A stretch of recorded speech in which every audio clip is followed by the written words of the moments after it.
Ujú. Bueno, nos encontramos nuevamente aquí con Borsi Edu Abaga, quien nos va a acompañar en esta segunda parte, en esta segunda conferencia, en esta segunda charla, conversación. Y vamos allí a hablar un poco acerca de la pedagogía del ser o el ser en sí mismo.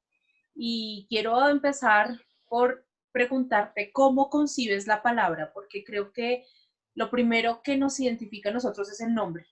Cuando yo escucho mi nombre, nos ponemos en alerta. Cuando escuchamos el nombre de cualquier otra persona, no es tan interiorizada esa palabra, pero creo que desde la palabra, desde el signo, pueden significarse muchas cosas de nosotros mismos, de nuestra conciencia estimativa. Entonces, ¿qué piensas de la palabra, Borsi? De la palabra en sí, hola, de nuevo, de la palabra en sí o del nombre, del nombrar a alguien. De la palabra en esencia de lo que es la palabra o es la identificación de alguien con esa palabra. También, Desde porque la yo, palabra. sí, empecemos por la palabra y después hablamos de cómo nombramos también las cosas. ¿Te parece? Ah, sí, sí, sí. Pues un gusto de nuevo. La palabra, primero no, vuelvo a decir que yo siempre tiro de la ancestralidad, la definimos como el último, o sea, la última habilidad del ser humano, la última, que adquiere el ser humano. Cuando uno nace, realiza todas las funciones y cuando la madre natura ya le pone a disposición para que sea un elemento social más, es cuando tiene la habilidad de la palabra. Porque esa habilidad es de las más potentes según nuestros ancestros. Porque la palabra tiene tres energías, tres fuerzas. La palabra tiene una imagen, la palabra tiene una acción, puede llevarte a una acción y la palabra puede llevarte a una emoción, a un sentimiento. Entonces, como una sola cosa que tiene tres energías juntas, es muy poderoso. Entonces, siempre hay un punto de eso del cuidado de la palabra, del cuidado en el sentido del cariño, porque eso es lo que también te afianza como ser, porque decir, no es lo mismo tirar una palabra que dar una palabra. Entonces, eso se tiene en cuenta mucho en nuestras culturas ancestrales, porque anteriormente, cuando no existían pues, las cuestiones escritas o los contratos, la gente se daba eso, ¿no? Dice, yo te doy mi palabra, te digo que esto va a ser así e intentaré ser consecuente con lo que digo, ¿sabes? Ese es el aspecto del valor que le damos al concepto de palabra. Entonces, en lo de la identificación, ¿no? En ese aspecto, la identificación ya sería justamente eso, porque anteriormente las cuestiones a nivel ancestral, todo lo que está en la naturaleza existe, ¿no? Ya existía cuando llegó el ser humano, ¿no? Ya existía todo. Dicen que los humanos fuimos los últimos en llegar a este entorno. Y a partir de ahí, lo que le caracterizaba ya al ser humano en sí es crear la identidad. Y eso lo crea un poco la conciencia de la existencia de las cosas. Porque nosotros no sabemos si los demás seres que habitan en ese entorno tienen ese concepto de noción, esa noción del conocimiento de la existencia del otro, como noción, es decir, de darle valor a la existencia del otro. No como un concepto puramente instintivo, sino que lo que conlleva que es saber que el otro existe. Y a partir de ahí crean el tema de nombrar las cosas para justamente identificarlas. En el momento que algo quiere un nombre, es algo que ya no solamente está en un aspecto etéreo, sino es un aspecto que ya lo concretizamos. Cuando decimos árbol, por ejemplo, ya identificas. Y si alguien te dice árbol, aunque no lo estés viendo, en tu imaginario ya creas eso, según tu concepto, lo que tú conoces del árbol. Si nunca has visto un árbol, te dicen árbol, hay un vacío. Y eso crea, en los seres humanos, nos crea eso. Cuando nos dan el nombre, anteriormente los nombres no se daban al azar, los nombres tenían un concepto. ¿Por qué se daba un nombre? El nombre que daba tenía un concepto que era característico a algo, algo que llevaba algo, no sé cuánto te daba eso. Y eso es lo que te daba tu identidad, de que en el momento que te decían, tú te llamas tal fulano, tanto la persona que te nombra, que te llama, como tú mismo, en el momento que dices me llamo tal, ya crea ese compromiso de identidad. Y ese compromiso de identidad es el que te hace que sirva de motor en cualquier aspecto de la vida, a partir de allí. Y es nuestro ancla, y es cuando tú dices, me llamo tal. Por eso en los ejercicios, en los juegos que hacíamos durante o sea, decía, no es lo mismo enumerar a alguien, este es tal, este es tal, este es tal, o presentar a alguien, nombrar, este es tal. Es porque ya a partir de ella le pones en valor como ente, como ser. Tanto en la responsabilidad ella misma, de esa misma persona, de cómo a partir del momento que me nombran, cuál es mi responsabilidad en ese conjunto que estoy. Y en el momento que me nombran, esa responsabilidad que asumo de formar parte de ese grupo es el que me hace también que yo pueda a partir de ahí generar. Claro, eso que hablas de la conciencia lo establece, por ejemplo, un filósofo que es Arturo Rico Bobbio, desde la conciencia estimativa. Entonces, él dice que nosotros conformamos nuestra personalidad a partir de las palabras o de los preceptos y conceptos que otros han dicho de nosotros mismos. Y así nos creemos que somos. Es decir, Gorcia en algún momento pudo haber dicho, caso hipotético, es que Liliana es, digamos, inteligente. Entonces yo soy inteligente porque Gorcia, y empiezo a construir esa valencia que establece Bobbio psicológica. Pero me gusta mucho esa palabra que tú das y es conciencia.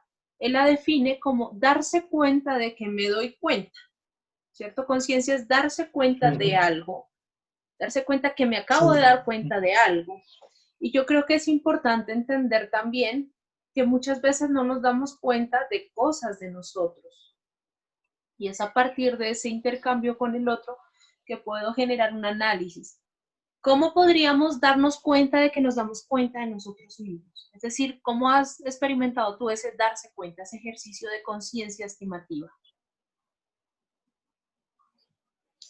Es una cuestión, vuelvo a decir, nosotros al formar parte del reino animal, dentro de lo que es el mundo, la Tierra, pasa una cuestión, el tema de la conciencia, es decir, uno mismo, es el concepto, cómo hacemos el concepto tiempo, cómo lo canalizamos nuestro concepto del tiempo.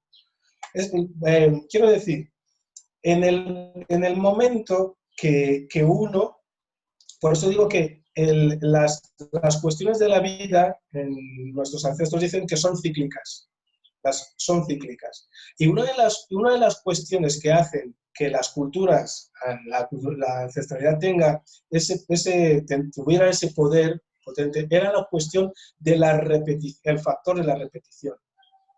Entonces, ¿qué es lo que pasa actualmente? Ese factor lo estamos desechando, el repetir.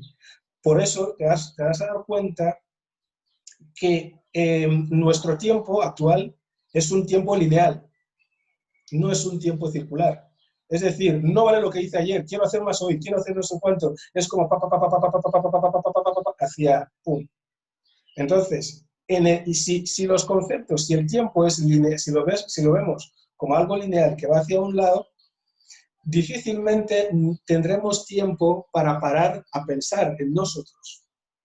Porque los paisajes son tan diversos cada vez que pasan que no hay un momento ahí. Entonces tú vas al remolque. Pero si tienes el concepto que el tiempo es cíclico, aunque no es un círculo cerrado, sino que es así, siempre habrá un momento que tú puedes decir, vale, tomo la conciencia de que... ¿por qué digo eso? Porque en otras culturas, cuando la gente hace meditación, la gente a nivel diario toma el tiempo, su tiempo, para estar consigo mismo. Hay gente que se toma ese tiempo porque cree que es necesario. Es necesario. Hay gente que se toma ese tiempo. Y hay otras culturas como la nuestra, que es, como nunca se deja de aprender, nuestro aprendizaje no es un aprendizaje que es lineal. En la vida, nuestro aprendizaje es cíclico, siempre estás aprendiendo, siempre. Incluso puedes volver a aprender lo que has aprendido, puedes volver a aprender, Por eso, en el momento que siempre pasas, que puedes volver a aprender los desaprendidos yendo hacia un lado, pero volviendo a aprender, es cuando día a día te vas a recordar a ti mismo, te vas a tomar ese momento de siempre tener la conciencia. Y el propio entorno, como todo el mundo está en este mismo proceso, el propio entorno también te ayudará a que esa conciencia siempre esté presente. En las manifestaciones artísticas, en la cotidianeidad, en el trato, en todo, va a tener esa conciencia de que todo eso pasa. Cuando has hablado ahora del tema de la importancia de las palabras, dice, darse cuenta de darse cuenta.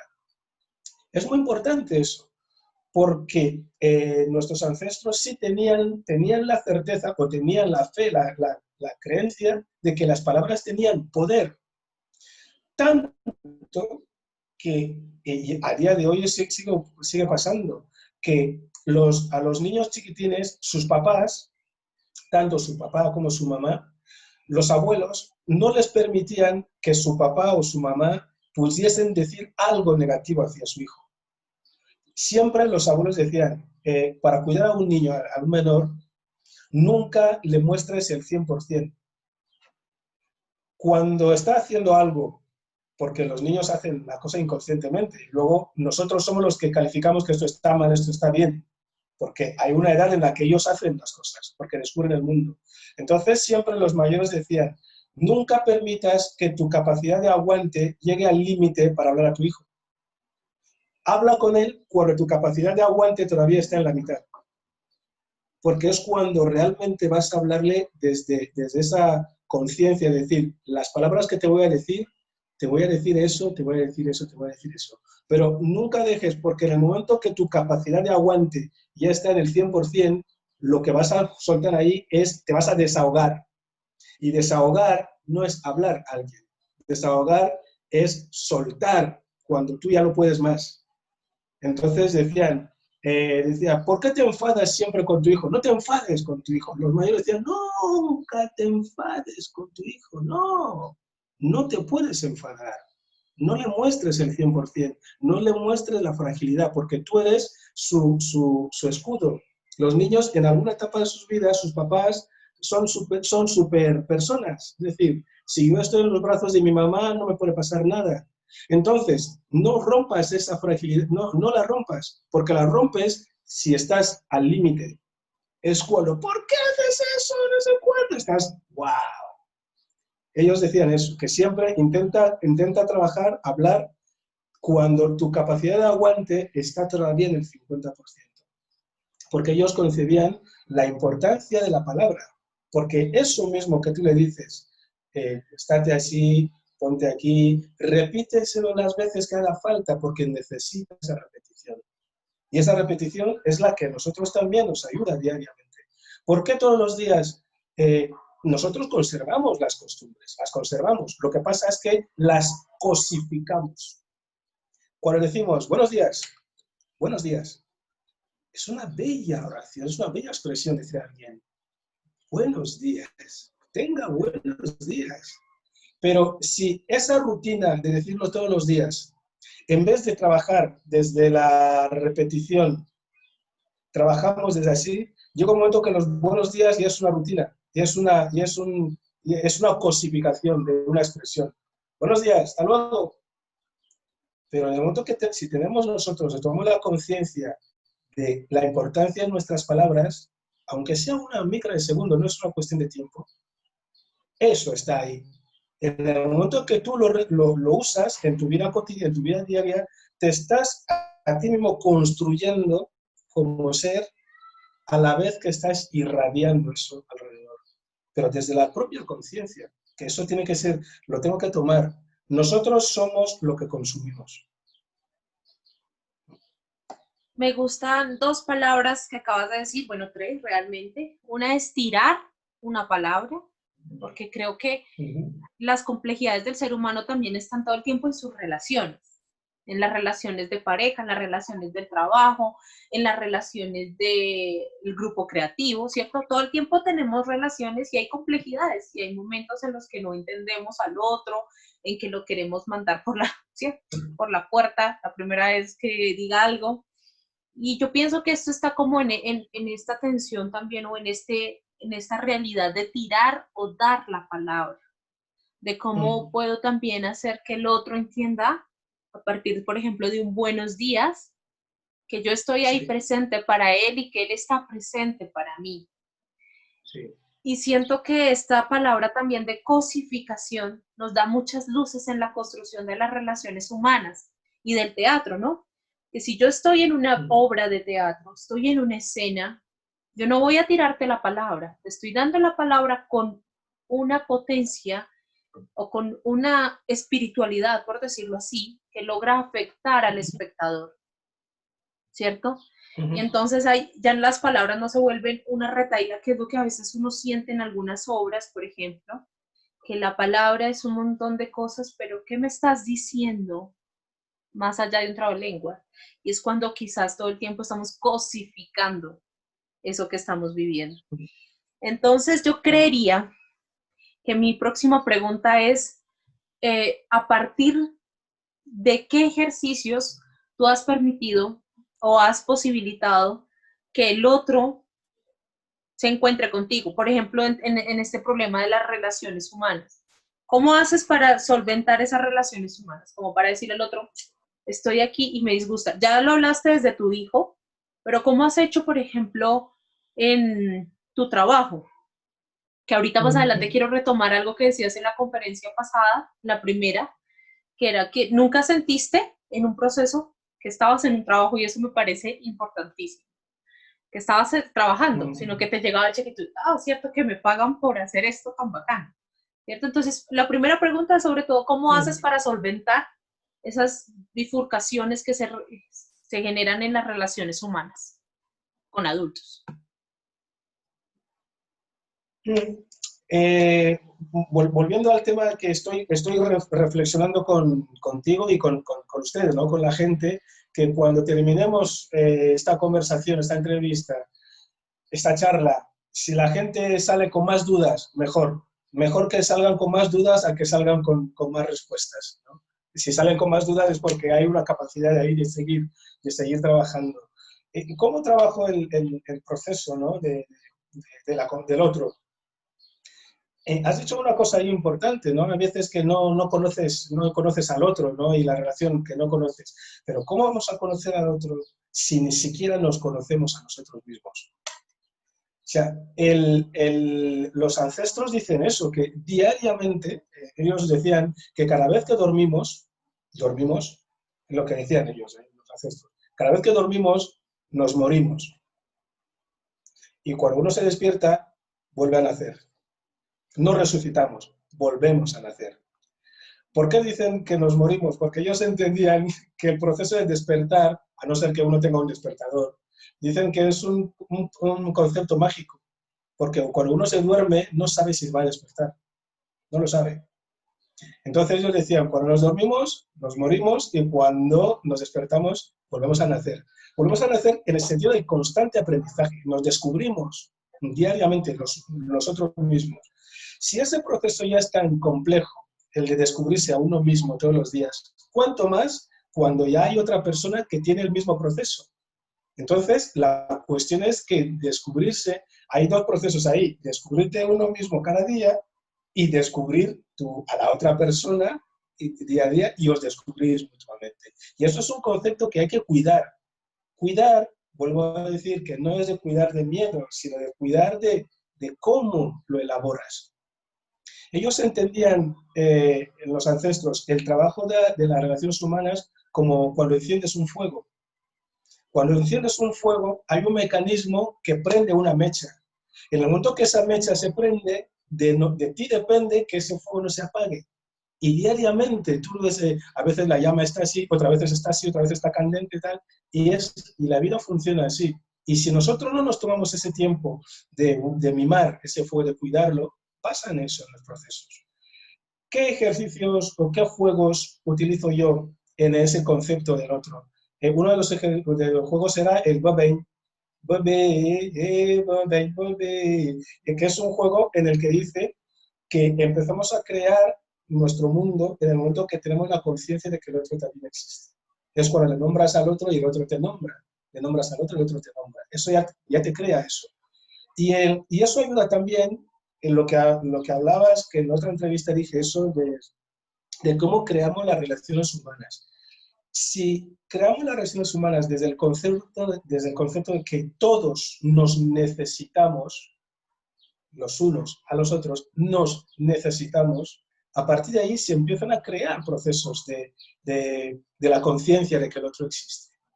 Y diariamente es lo que nos rodea, todos nos necesitamos. Pero ¿cuál es el tema? Volvemos a cuándo una cosa das algo y cuándo cosificas una cosa. Te voy a dar un ejemplo. Tú tienes una empresa, una productora. Muy bien. Desde que, siempre lo decían los ancestros, desde que se inventó la bicicleta, el patín, la bicicleta, donde tú coges, agarras y pedaleas tú sola y subes, en el momento que dejaron las bicicletas, dejaron un lado y se empezaron a inventar aviones, no sé cuánto, donde para llevar eso ya no puedes hacerlo, no puede ser el mismo que le echa la gasolina, el que le enciende, el que comprueba no sé qué, y el que a partir de allí empezamos a crear las sociedades en las que nos necesitamos. Si tú creas un puesto de trabajo, tú no, el concepto, por eso digo que las palabras son importantes. Tengo 60 trabajadores a mi cargo. No, no están a tu cargo. En el momento que tú tienes el concepto de que tengo tantas personas a mi cargo, sin darnos cuenta, las palabras empiezan a tomar ese sentido vertical. En vez de decir, yo estoy en un equipo de 60 personas. De 60 personas. Y en ese equipo, como las 60 personas no pueden hablar todas juntas, mi labor en ese equipo de 60 personas es decir esto. Mientras el otro está atornillando, y el otro está barnizando, y el otro está escribiendo, y el otro está... Mi labor es decir lo que hemos decidido. Es mi función. Pero si no tenemos en cuenta eso, siempre volvemos a lo mismo. En el momento que empezamos a crear sociedades verticales, es cuando empezamos nosotros mismos a adoptar unas actitudes que empiezan desde el yo al global. Es cuando dices, yo tengo 7 trabajadores a mi poder y les pago religiosamente todos los meses, les pago. Tú no les pagas, ellos cobran por su trabajo. Entonces, si no vamos construyendo un lenguaje donde la otredad, donde todos nos necesitamos, entonces no avanzamos. Y no es una cuestión de que alguien diga, a partir de ahora no se vuelva a decir la palabra pagar, sino de que todos cobramos. No, no funciona así. Sino desde el individuo. ¿Qué es lo que a ti te llama? ¿Qué te lleva a decir eso? Desde nuestra libertad de elegir nuestras palabras, sabiendo que esas palabras repercuten en algo, y en alguien, y en nosotros mismos. ¿Y qué palabras elijo? ¿Cómo las elijo? ¿Cómo las utilizo? ¿Para qué? Para ese fin. Si es verdad que también estamos ahora actualmente en las sociedades donde se rige es la competitividad, donde yo estoy mejor si considero que hay alguien que está peor que yo. Entonces me consuela. Es decir, bien, bueno, no estoy tan mal. Miro por la calle y hay alguien que está no sé cuánto. En el momento que alguien está cómodo porque hay alguien que está peor que él, que esa persona, es una cuestión ahí donde ya poco a poco empieza a construir su pirámide. Sin darse cuenta, no hace falta que sea un ministro, un jefe de no sé cuánto, no. En el momento en que tú, como individuo, en tu conciencia, en tu capacidad de concebir al otro, tú estás cómodo o cómoda porque hay alguien, porque crees que hay alguien que está peor que tú, ya estás empezando a construir eso, porque ya no trabajas en la horizontalidad. Esos son los conceptos que ni siquiera nosotros mismos, sin darnos cuenta, hay veces que hacemos esas cosas ni siquiera con ganas de hacer mal, sino simplemente por pura inconsciencia, porque no nos tomamos el tiempo, la delicadeza de pararnos a pensar en eso. Y el ejemplo que te puse de mi trabajo era eso, porque yo trabajé con un director, lo decía, Y yo sabía que tenía un director porque al final cobraba un cheque o cobraba una nómina. Y esa nómina es por el trabajo que yo estaba haciendo. Es decir, entonces no había un momento ahí bueno, jefe, la palabra jefe no está mal porque las palabras están para eso, se ha nombrado un jefe. Pero el concepto de esa persona, claro, que era responsable de muchísimas cosas, porque tenía que tomar muchas decisiones y algunas no siempre eran agradables, porque si fallaban los números, a veces tenía que decir, oye, Borsi, es que este mes va a ser difícil que cobremos esto, porque no sé, porque es eso, soy responsable, y te lo comunica. Pero no te lo comunicas desde el punto de vista o lo tomas o lo dejas, o si no miro otro currículum y a otra persona, sino al revés, sino desde su posición. Y su posición era que él es el que registra los cheques, las cantidades que la gente tiene que percibir, no sé cuánto y tal, con toda la complejidad que eso conlleva. Y tú, cuando tú sales de tu casa, yo sé que tengo que dar el 100% de mí, porque los abrazos que nos damos en la oficina con ese señor que me entrega el cheque todos los meses, es un señor que me entrega el cheque todos los meses, pero el cheque que trabaje con mi trabajo. Es más o menos, es una cuestión de conceptos. Y de deconstruir palabras y conceptos, de deconstruirlos. Porque yo creo que hemos aprendido a estar inmersos muchas veces en estas dinámicas que, como tú dices, yo utilizo más la palabra normalizar, pero es la misma, como el mismo concepto de cosificar, y cosificamos a las personas, incluso las cosificamos. O sea, ella trabaja para mí, pero cuando hay un cambio de perspectiva, de cosmovisión, cuando intentamos todo el tiempo volver a este aprendizaje de que las personas no son cosas, sino que construyen junto conmigo, creo que ahí se vuelve enriquecedor la experiencia. Incluso alguien decía la palabra trabajo, el trabajo nos cuesta, por eso se llama trabajo. Pero llegar a un lugar donde uno piensa y dice, yo estoy haciendo un trabajo, pero no lo siento, yo creo que ese es la mejor apuesta que le podemos dar a todas las perspectivas, a todas las empresas, a todos los procesos creativos, a todos. Y es que yo llegue y encuentre esa verticalidad que hay ahí, como te digo, van a haber bifurcaciones, van a haber encuentros porque las relaciones humanas son complejas, porque no todos los días vas a estar del mismo humor, pero poderlo solventar desde una palabra asertiva, desde entender al otro, desde saludar, hey, Bobem, ¿me puedes volver a traducir qué significa? No, Bobem es dos. Bobem es dos. Bobem. Entonces utilizan eso, que el concepto de que haya otro ya empieza el número. Es decir, yo estoy aquí con mis circunstancias, pero en el momento que abro los ojos y tengo la conciencia de que el otro también está, a partir de ahí ya se crea lo que es comunidad, ya se crea eso. Ya cierra el concepto del ser humano, porque, como te he dicho, los humanos no somos animales solitarios, somos animales comunitarios. Entonces, y en el momento que tú ya tienes la conciencia de que el otro está, ya se completa el proceso del ser humano, de la persona. Claro, y eso es súper importante, como el hey, Bobet, estamos los dos en este momento que me parece muy interesante. Entonces, un saludo porque ya hay otro también. Entonces, me quedan como varias conclusiones que quisiera poder sacar. La primera es como no cosificar la palabra, no cosificar tampoco como al otro en esas relaciones humanas e intentar ver que el aprendizaje es cíclico, que avanza, pero que es cíclico, que hay cosas que realmente recuerdo y yo creo que nos ha pasado a todos que, ay, yo vi esto, ahora lo vuelvo a retomar y lo empiezo a aplicar, ¿cierto? Y que sobre todo generamos una conciencia estimativa en un aprendizaje de la vida, ¿no? Todos los días aprendemos.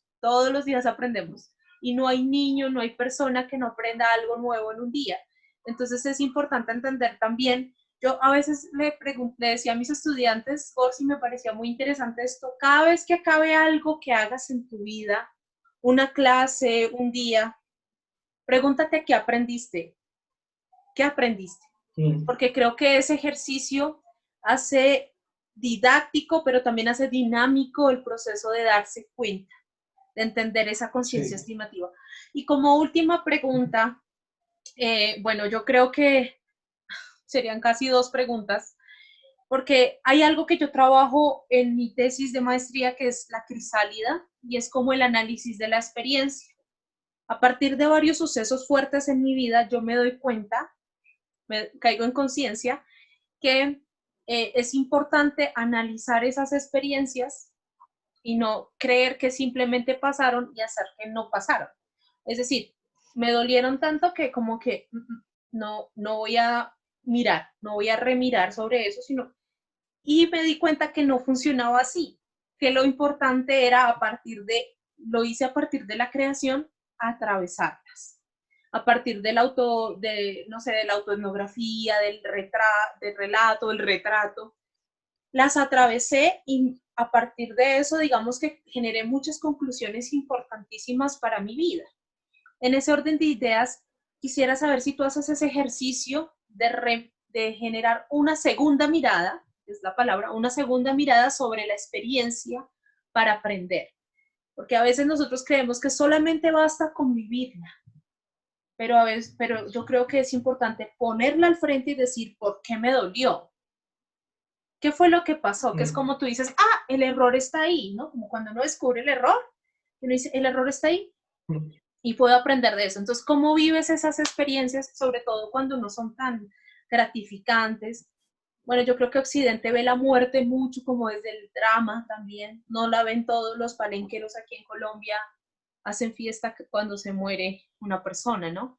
Y lloran cuando nace, porque saben lo que se le viene pierna arriba, no, pero, pero sí, ¿cómo ves esa experiencia? El análisis de la experiencia.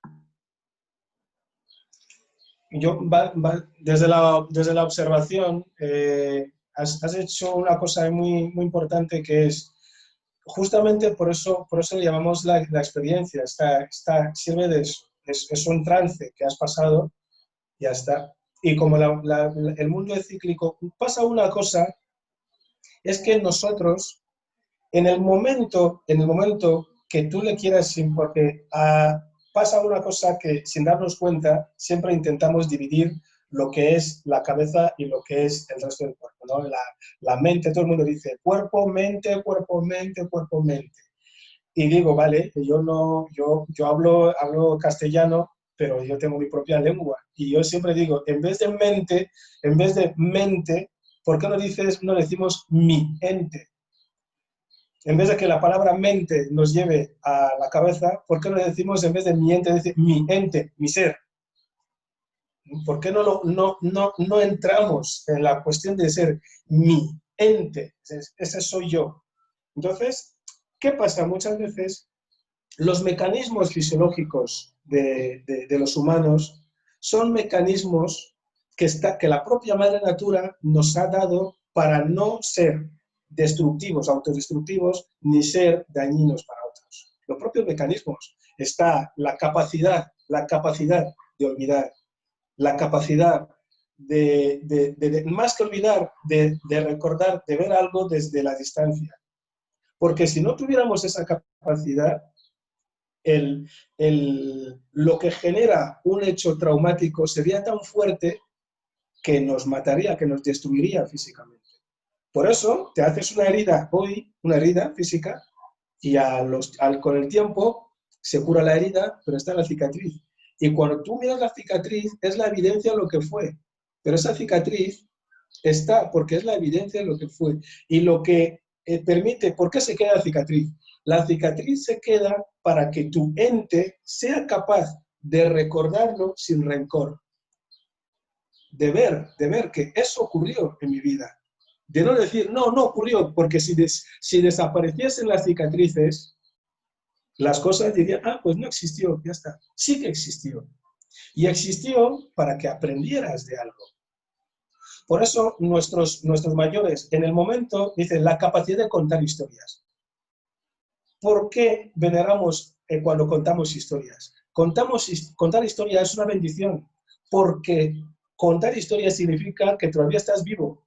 Cualquier experiencia que te pase en la vida, en el momento que tú le cuentas, lo primero que agradeces en contar, porque lo estás contando. ¿Por qué agradeces? Porque estás vivo. Ahora, en el momento que tú ves esa cicatriz y la miras, esa cicatriz es una escuela, es un gran aprendizaje. Es decir, aquello ocurrió. En el momento que tú lo ves, es cuando tú ya tienes la capacidad de ver desde el no dolor, sino desde la para aprender. Pero ¿qué pasa? Si nosotros mismos construimos desde nuestra mente y no ente, de cada vez que miro la cicatriz me dan ganas de ir a matar a la persona que me lo hizo, entonces no te estás curando. No hay un punto. Esa cicatriz no está para que cada vez que la veas recuerdes a la persona que te la hizo y te entren ganas de quitarte de medio. No, al revés, porque eso ya ocurrió. Tú estás vivo, ya está, muy bien. Para tú sanarte como persona, esa cicatriz te ayuda, es un aprendizaje y de esa experiencia puedes aprender otra cosa para seguir. Puedes aprender de eso. Por eso están las cicatrices. Cuando he puesto de ejemplo una cicatriz, por ponerte un ejemplo del que tú dices, ¿no? De una experiencia de vida. Entonces, en el momento que el propio ser, la propia madre natura, nos da ese don, esa capacidad de observar las cosas desde esa aparente distancia, es una escuela, es un aprendizaje. Eso es lo que llaman experiencia. Por eso, en nuestras aldeas, dicen, si tú encuentras a un viejo aconsejando a su nieto, siéntate al lado a escuchar. Porque muchas de las cosas que le dice también te pueden servir. También dicen que los consejos no se discuten, se agradecen. Y luego tú ya decides si quieres seguirlos o no. Porque en el momento que alguien te da un consejo, cree que te está haciendo mejor, cree que desde su experiencia te está diciendo lo que en ese momento le pasó para que no te pase a ti. Pero de ti depende si quieres seguir ese consejo o no. Entonces, cuando hablas de cómo miras desde la experiencia las cosas, la experiencia son un gran aprendizaje. Cuando se mira desde el no dolor, desde el no rencor, desde el no, sino desde una oportunidad de aprender. Y, sin embargo, yo pienso que es importante atravesarlas, ¿cierto? Porque yo creo que claro, lo que hacemos acá en muchas cosas es como me dolió, pero pues ya lo dejo allá atrás, eso pasa, no me vuelve a afectar y al contrario. Yo tenía una profesora de la universidad que decía, los traumas de la infancia no disminuyen con el tiempo, se intensifican. Cuando no les prestas atención, se hacen más fuertes. Tú creíste que los ignorabas, pero es importante atravesarlo. Ver qué es lo que me dolía. Si necesitas volverlo a hacer, volverlo a llorar, volverlo a vivir un poco y generar un aprendizaje para poder seguir adelante, ¿no? Que es algo que yo decía, por ejemplo, desde la corporalidad. Me gusta mucho eso que hablas de mi ente, que lo habla Arturo Rico Bobbio. Bueno, el ejercicio es como de entender que yo soy toda una persona, no estoy segmentada acá, estoy siendo yo, y cuando tú me ves aquí, me ves todo lo que ha pasado de Liliana. Pero entonces también es importante, creo yo, atravesar esa experiencia. Yo hablo de atravesarla como esa forma de decir, ya no me puede doler más, ya no me puede hacer un daño, sino que tengo que intentar desglosarla para aprender de ella. Que es lo que no pasa aquí, ¿no? Acá lo que hacemos no, eso también, sí, pero ese proceso te quiero decir que a lo mejor es un proceso muy intenso y es individual, porque también tenemos que entender que igual que los entes, mi ente, cada ente es un recipiente totalmente diferente a otro recipiente. Entonces, muchas veces las experiencias, los recipientes reciben las cuestiones totalmente diferentes. Y los procesos de sanación, entre comillas, de cómo crear eso, no pueden seguir una misma línea, porque muchas veces lo que a uno le sirve, al otro no, porque a lo mejor no está preparado todavía, o a lo mejor su vasija, su recipiente tiene otras características. Lo que es bueno es lo que justamente tú y yo compartimos, es generar un abanico de posibilidades para que alguien, para su ente, sea capaz de ver cuál de las distintas opciones que hay es la que le sirve, ¿no? Por ejemplo, una de las cosas que a mí me chocaban también aquí en mi aldea, ahora sí que te estoy hablando del círculo más cerrado, en mi aldea, era difícil que creyesen en el papel de un psicólogo, porque los mayores no entendían que tengas que decirle tus cosas a alguien que no te conoce. Claro, entonces no lo entendían, porque hoy en día sí, se supone que con la información académica, con la formación que tienen en el conocimiento del ser humano, pero entonces ellos entendían que el ser humano es tan complejo que es difícil que alguien que no te conoce, no sabe quién es tu papá, quién es tu mamá, no tiene referencias de nada, no te vio crecer, no sé, es difícil que te diga, te pasa esto, por esto, por esto, por esto, por esto. Les costaba creer en eso, ¿no? Porque sí que era importante saber que tu recipiente depende de todo lo que ha sucedido en tu vida, ¿no? En tu proceso, que es lo que te va creando como ser humano. Y las experiencias que vas creando con seres humanos, como ser humano, tienen mucho que ver en todo lo que luego te puede afectar en la vida. Entonces, y a día de hoy, tú y yo sabemos que es eso, están los psiquiatras, los psicólogos, hay gente que son maravillosas, expertas en el conocimiento del ser humano y tal, pero en los ancestros les costaba, ¿no? Ver eso, que había que confiar en alguien que te conoce, confiarle y decir, me está pasando esto. Por eso entonces los mecanismos así de conocerse uno mismo, lo que tú dices, de atravesar por una experiencia, es un mecanismo muy bueno porque es sanador. Es decir, ahora sí puedo enfrentarme a esto, pero desde el no rencor, ni el no miedo, ni el no dolor, para poder aprender. Y luego, pero también hay otros recipientes que ese proceso es bastante complejo por el tipo de recipiente que tiene, la verdad, ¿sabes? Entonces se vuelve complejo todo ese proceso. Se vuelve complejo, pero indiscutiblemente indispensable que se piense desde el ser. Es decir, si tú, que de una u otra manera generas, yo veía frases donde tú decías que para educar a un niño hace falta toda una aldea, ¿cierto? Sí. Si tú que vienes de una comunidad que de una u otra manera es arraigada, ves que hay una necesidad también de entender al otro desde su interior. Pues cuánto más nosotros que estamos aquí en una urbe casi que solos, mucha gente, ¿cierto? Como que no genera ese arraigo ni siquiera a su territorio. Y es importante también implementar vías de comunicación donde las personas entiendan, oiga, hoy no estoy bien y puedo manifestárselo a alguien. Y a veces como que desestimamos eso, ¿no? Desestimamos como, no importa, usted tiene que cumplir aquí de esta manera y no importa si está bien, si está mal. Y creo que eso también es lo que nos ha llevado, por ejemplo, a una tasa de suicidios tan alta, una tasa de homicidios también, de violencia en contra del otro. No me entienden, entonces yo te mato porque tú no me entiendes, yo te mato. Y entonces esa es la forma de solucionar las cosas. Bueno, yo creo que hemos aprendido muchísimo. Esto realmente son mecanismos de resolución de conflictos, mecanismos de relación con el otro, que son importantísimos evidenciarlos en nuestras comunidades, entendiendo esa comunidad, si fuese posible, desde donde tú lo decías hace un momento, Borsi, desde el amor. Pero quiero hacerte ya la última pregunta para finalizar, es muy corta, puede ser tácito ahí, y es, ¿qué te ha aportado a ti el teatro? O sea, tú tuviste unos primeros acercamientos, ganaste un festival en Guinea Ecuatorial y eso te permitió tener una beca, como que evidenciar, como que tú hablabas de que la suerte, la fortuna te acompañaba y que terminaste en España y bueno, allí tuviste una beca, casi no llegaste extemporáneo, pero la pudiste volver a retomar. Pero ¿qué en esencia te ha dejado el teatro? ¿Tú por qué recomendarías que la gente, por ejemplo, hiciera un proceso de reconocimiento, de expresión corporal o de teatro? Sí, primero, mira, hay una cuestión, ahora que hablamos de mi propia experiencia personal, de mi vida, yo no sé, en la vida, yo no sé si los trabajos le buscan a uno o uno es el que busca el trabajo.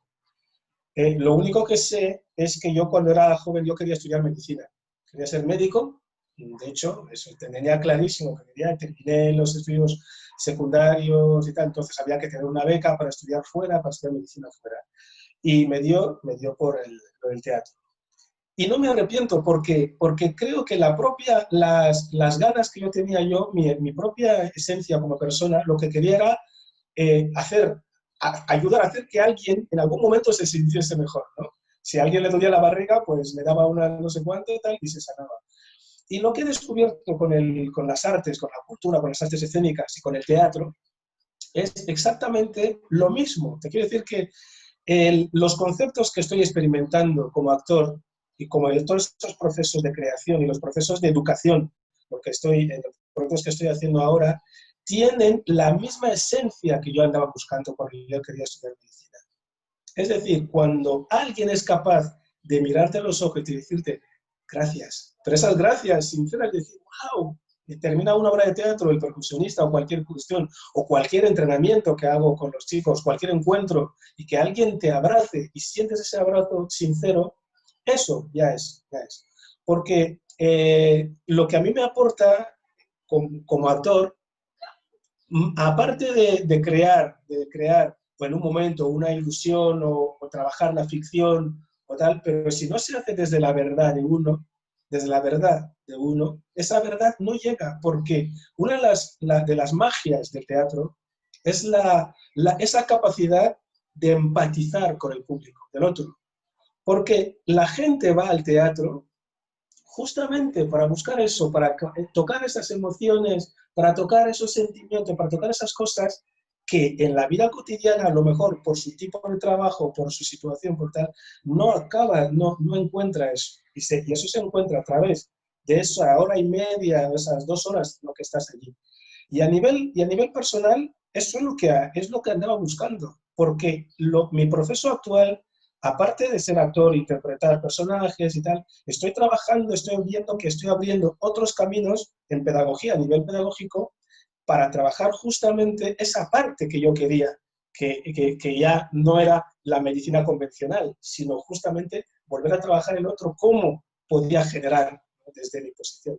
Y lo estoy generando y eso es una satisfacción muy grande, porque estoy diciendo, muy bien, no estudié medicina, o sí, siempre me queda eso. Así que es la cuestión eso, ya para mí me ha servido bastante. Quizás El le arte estás escénico. apuntando a sanar el corazón de mucha gente. O ser un medio. Y que, no, y que mucha gente también me sale el mío. O sea, te quiero decir Claro, que es un proceso recíproco y es lo que es gratificante, ¿no? Es un proceso recíproco. bueno, Gorsi, muchísimas gracias por este tiempo de compartir, de palabra, de escucha, de cada una de las reflexiones que nos traes desde Guinea Ecuatorial, un ejercicio que has venido haciendo de manera intercontinental, ya has afectado varios continentes, Europa, África y América Latina, porque aquí hay mucha gente que te quiere muchísimo. Yo publicaba en las redes sociales y, ay, Gorsi es hermoso, no sé qué. Mucha gente que logra ver esa esencia de cambio, de reconocimiento, de amor desde la comunidad que tú has venido. Y bueno, yo creo que nos has juntado un poquito o nos has dejado un poquito de ese amor. Muchas gracias por compartir este momento.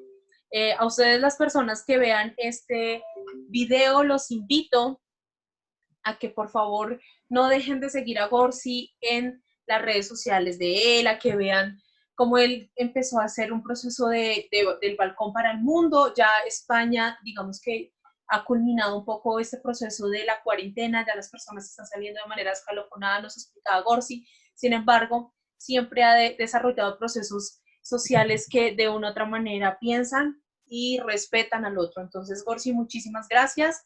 No sé si quisieras decir algo más. Estás en Facebook, estás en Instagram y ya. Sí, en Facebook y en Instagram. Ok. Por ahora no. Sí, agradecerte, Liliana, profundamente por eso, por abrir ese espacio, por dar esta oportunidad de compartir, sobre todo, porque una de las cosas que ahora mismo también tenemos que aprovechar que la sociedad global, mundial, estamos viviendo un proceso que no han vivido ninguna otra generación. O sea, estamos en una generación que está muchísimo más conectado que ninguna anterior. O sea, ahora mismo poder hablar con ustedes ahora desde España, ustedes en Colombia, y toda la gente que luego van a ver el proceso, ver el vídeo y tal. Entonces, todas las cuestiones que sean de ir compartiendo, de ir abriendo, somos focos de luces, y cada uno enciende la suya. Al final somos los que damos luz a ese proceso, ¿no? De hacer grande al otro. Y si haces grande al otro, haces grande al mundo, ¿no? Eso es lo que dice siempre. Y te haces grande a ti mismo también. Entonces, muchísimas gracias a ti y siempre que quieran, aquí estoy, esperando a que el desconfinamiento se vaya desarrollando y poco a poco podamos ir también.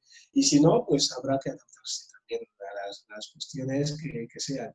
Así que mucha luz, mucha paz y aquí, cuando quieran.